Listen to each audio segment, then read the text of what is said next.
What's up, witches? It's the Lunar Priest, and I'm back with another tarot informational video. But before we hop in to the Empress card, I wanted to ask you if you'll please like and subscribe. It really helps me to continue making content, which I love doing. It's my dream job. So without further ado, let's just hop right in. The Empress card is the third card of the tarot, making it a very creative energy that can come into play with the other cards that surround it. So we want to think about what we're cultivating, what we're calling in, what we want to receive whenever the Empress card comes up, and know that the energy of that is kind of in our favor. Unless the Empress card is inversed, then that reversal can kind of symbolize we might be chasing desire, we're caught up in the luster of things, we're kind of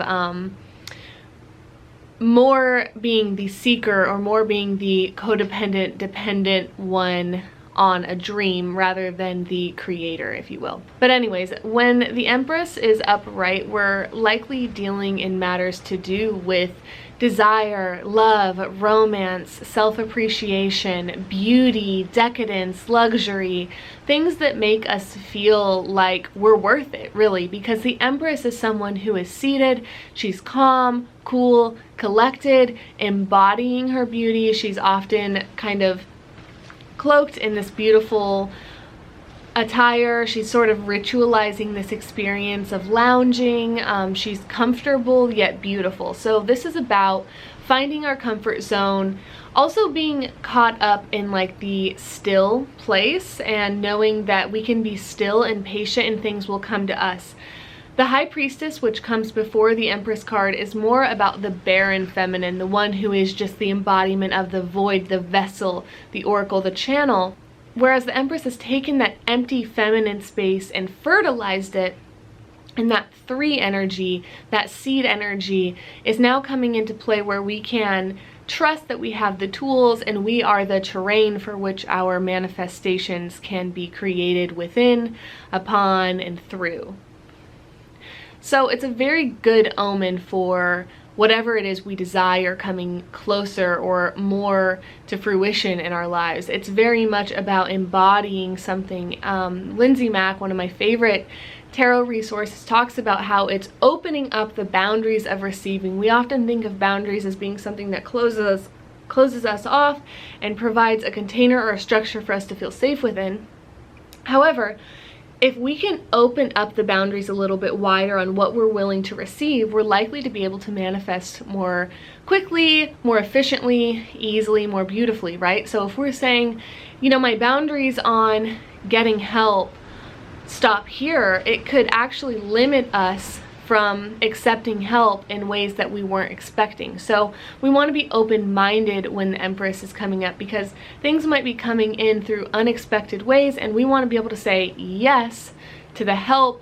We want to be receptive to ideas. We want to be open to the fact that, you know, we're worth that level of help. We are worth people's time and energy. We are worth what people are trying to give to us. We want to be open to receiving, right? We want to open those boundaries so that they're more encompassing of things, help energy coming in and building us up and taking part and collaborating in our manifestations.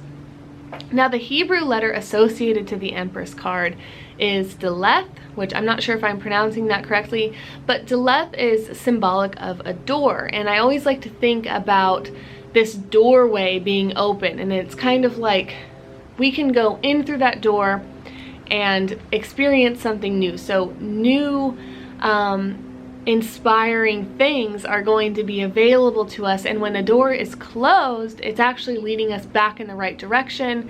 Doors are closed for a reason. If something isn't working, we might need to reevaluate. For example, if that Empress card is inverse, think of that door being closed and it's just not in your highest and best.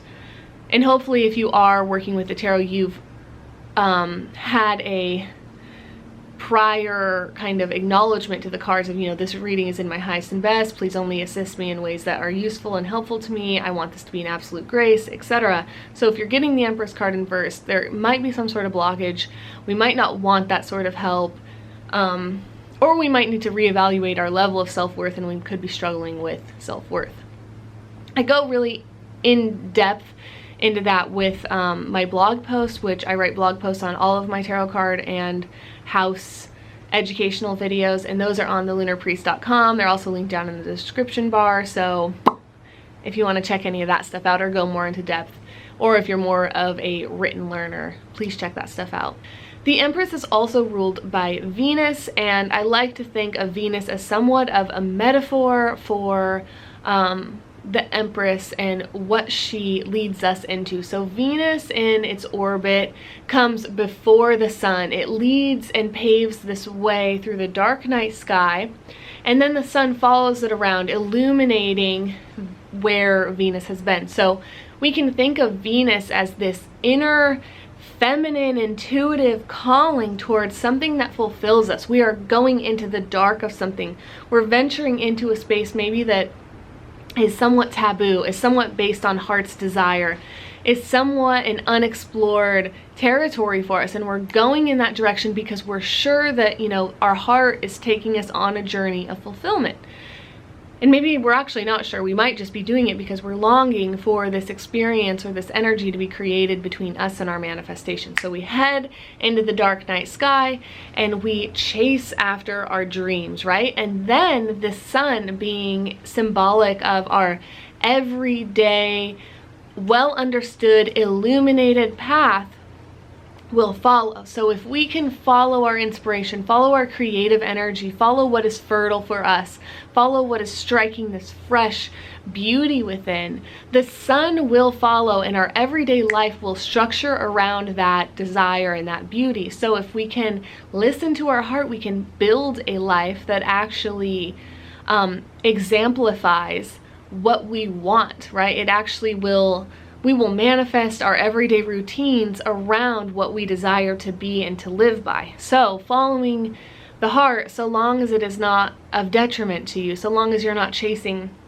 empty desire, so long as you don't have codependency, addiction clouding your vision, if you have a pure intention and you follow that, you will create your life based around that principle, which will in turn lead to a more fulfilling creative process for the individual receiving this card. So the Empress symbolizes the initiation into a journey somewhat like the Venus and Sun orbit. It's like, just go into the dark of that love and that desire and follow it, and take a risk or try something new, or follow your heart, right? And then your life will collect itself together, and everyday structures and routines will honor that desire, so that pretty soon you're actually creating something of your whole entire life around your desires. And getting into that habit is very important.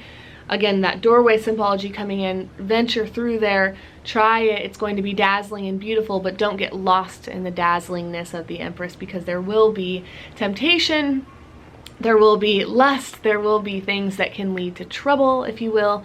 So there's very few checks and balances in that Venusian energy. So I always like to give a word to those that are like me and do easily get lost in such territories. So with that, I hope you enjoyed this video. If you did, make sure to like and subscribe, and I'll see you in the next video. Bye!